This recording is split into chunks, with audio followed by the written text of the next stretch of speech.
In the last classes, we have seen the miscellaneous treatment. In the miscellaneous treatment, we have already covered the softening process of water.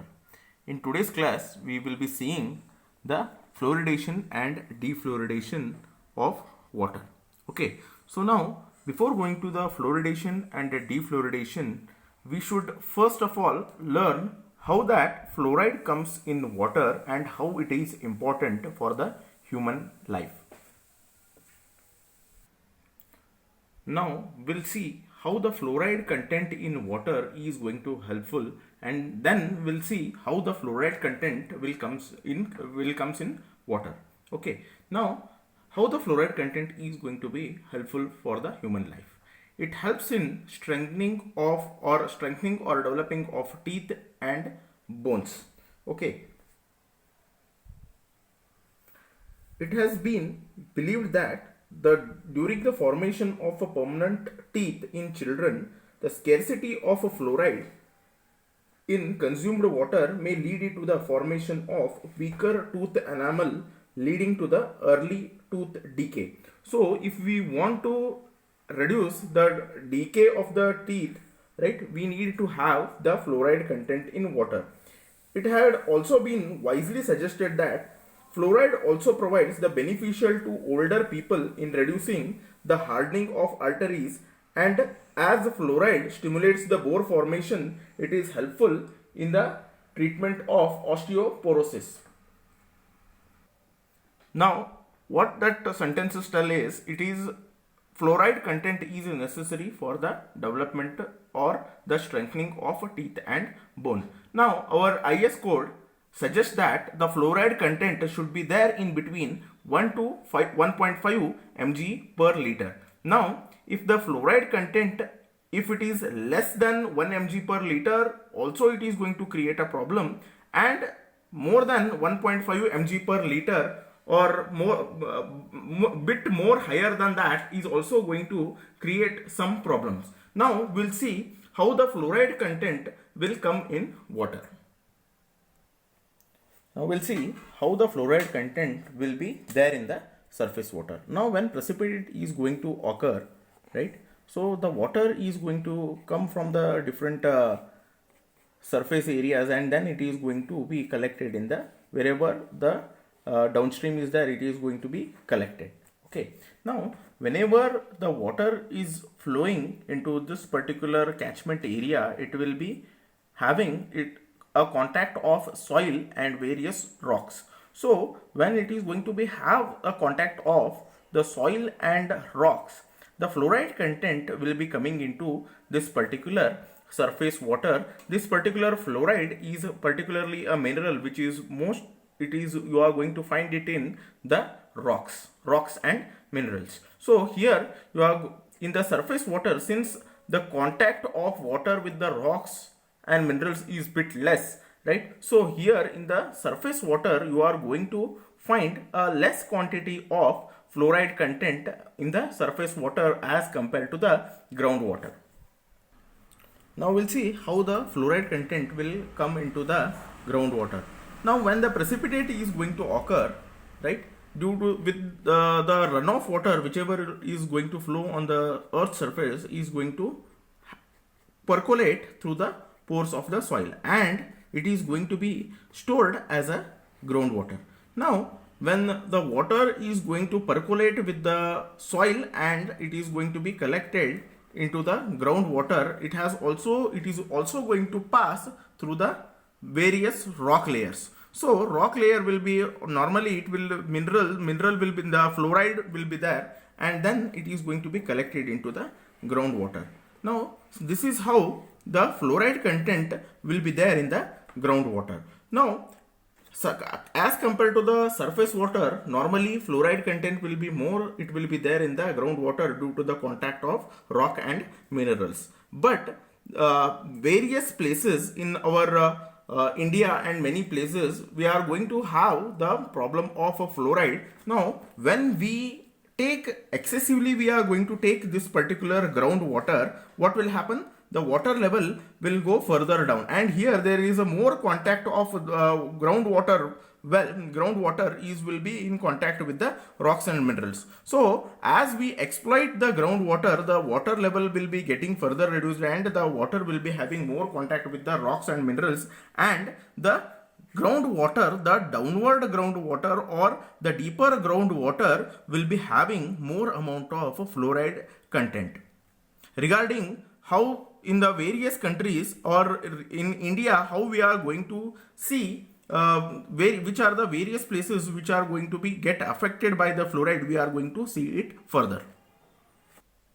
We are going to see the problems associated with the excessive and less fluoride content which is present in the water. Now I have told the fluoride content, it should be there in between 1 to 1.5 mg per liter according to our IS standard. If the fluoride content is less than 1 mg per liter, then it is going to cause the dental caries in human being. Now if it is more than 3 mg per liter, it is going to cause that dental fluorosis. Now what is this dental fluorosis? If a fluoride content is more, it is there in water. Now due to that consumption of a more amount of fluoride content continuously, what is going to happen? The fluoride content is going to increase in our body, and how it is identified? It is going to be identified by brown.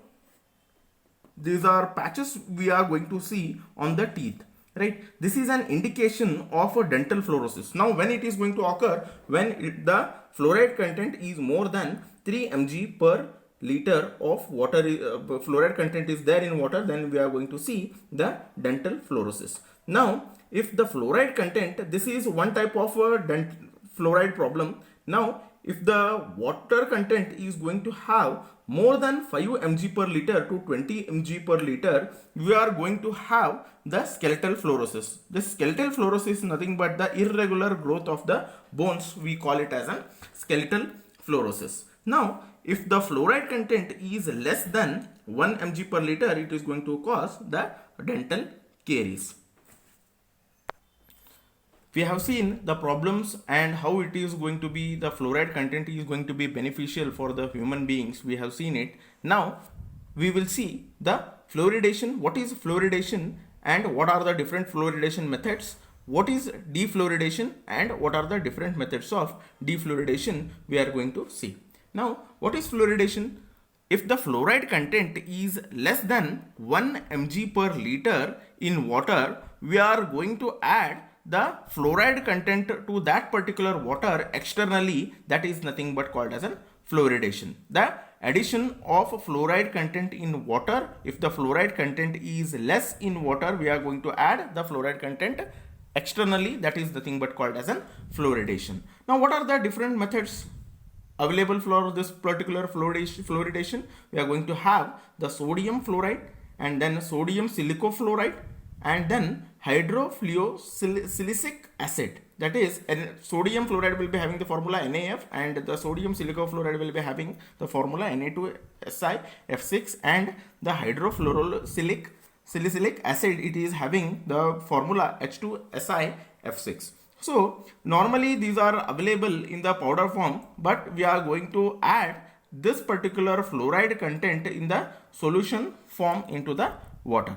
Now we will be seeing what is the defluoridation. Now if the fluoride content is more than 1.5 mg per liter, now this excessive amount of fluoride we have to remove. So this removal of excessive amount of fluoride content from water is nothing but called as a defluoridation. Now what are the different defluoridation techniques? We are going to have the Prashanti technique, that is we are going to use activated alumina or bone char, then ion exchange process, and then Nalgonda technique. This three method we are going to use it for the removal of excessive amount of fluoride, that we call as it as the defluoridation techniques. We are going to see the Prashanti technique, that is nothing but the activated alumina or bone char. We are going to use it for the process of defluoridation. Now in this method, the raw water containing high content of fluoride it is percolated through the insoluble granular beds of activated alumina or bone char, okay, which absorbs the fluoride from the percolating water, giving it to the defluoridated water.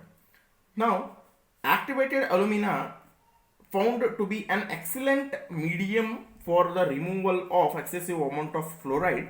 It is highly selective to fluoride in presence of sulfates and chlorides when compared to the synthetic ion exchange resins. In presence of bicarbonates, although the fluoride level is reduced, yet adsorption capacity show a major decline. Then the adsorption process is best carried out under a slightly acidic condition, that is pH range we should have in between 5 to 7. Now the next method is the ion exchange process. We also call it as the zeolite process. It is similar to your zeolite process. Okay. We have already discussed regarding this when we were removing the permanent hardness by a zeolite process. It is a strong base ion exchange process in the chloride form.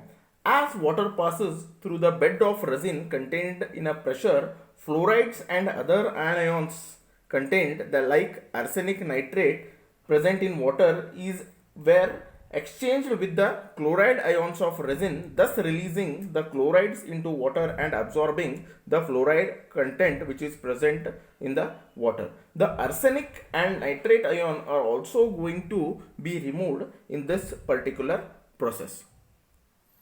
Next process is Nalgonda technique. Now, in India, and particularly in rural areas, groundwater containing excess fluoride is treated by Nalgonda technique.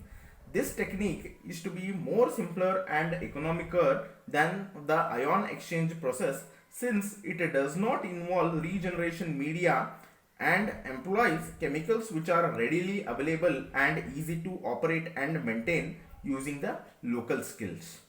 Nalgonda technique not only helps in removal of fluoride content, but also it is going to help in removing color, odor, turbidity, bacteria and organic contaminants from the raw supplies. Now, how we are going to have this particular Nalgonda technique? Now, the raw water, whatever the raw water it has to be treated, it has to be supplied. Now, it has to be supplied in one particular tank. To this particular tank, we are going to add lime and alum. So, what it is going to happen here, the flocculation is going to happen. This, whatever the suspended particle which are going to present in water, they are going to be get flocculated and they are going to be sent in this particular sedimentation tank. In this particular sedimentation tank, it is going to be there for the period of 1 hour. Along with this particular sedimentation, we are going to add the bleaching powder. Now, what bleaching powder will do? The bleaching powder will kill the microbes which are present in that particular water. So, here what is going to happen? We are going to remove the flocculated particles as well as we are going to have the disinfection process. Now, after having this sedimentation, the whatever the sludge that is going to be get settled down at bottom, we are going to remove it, and the supernatant water we are going to send it to the filter unit, and from that filter unit we are going to take it to the overhead tank, and from the overhead tank we are going to get the sufficient head and we are going to supply to the people. The excessive amount of fluoride content will also lead to some amount of non-skeletal fluorosis diseases like gastrointestinal problems and neurological disorders. The fluoride can damage a fetus and adversely it is going to affect the IQ of the children, and the fluorosis can be detected in the neck, spine, knee, pelvis, shoulder and small joints of hands and feet. The gastrointestinal symptoms include the abdominal pain, diarrhea and constipation, while some of the neurological manifestations include the nervousness, excessive thirst and tendency to urinate frequently. These are the problems of excessive amount of chloride content, which is a non-skeletal type of fluorosis. Now, in this particular Indian map, we are going to see which are the areas which are going to have the excessive amount of fluoride content in groundwater. Okay, now this particular dotted area, it shows the excessive amount of chloride having in water, and the dark ones, they are going to be highly affected districts. So here we are going to have the greater amount of fluoride content, that is in Muktasar in Punjab, that is we are going to have 42.5 mg per liter. Delhi is having 32.5 mg per liter. So these are the two cities we are going to have the highest amount of fluoride content in water. Then in Karnataka, we are having in Kolar, we are going to get around 7.8 mg per liter amount of chloride content in water. And then these are the Orissa is going to have 9.2. Then again in Birbhum in West Bengal is going to have 14.47. So these are the some of the areas which are in India which are going to be affected by the higher fluoride content in water. So in today's class, we have discussed regarding how the fluoride content is helpful for the human body, what are the problems associated with it, how it is, if it is more, how it is going to create a problem, if it is less, how it is going to create a problem. Then we have seen how the fluoridation can be done, which are the different methods. Then we have seen what is the defluoridation, what are the different methods associated with it. And then we have also seen the Indian map. In that map, we have seen which are the areas which is going to have the more amount of fluoride content in water.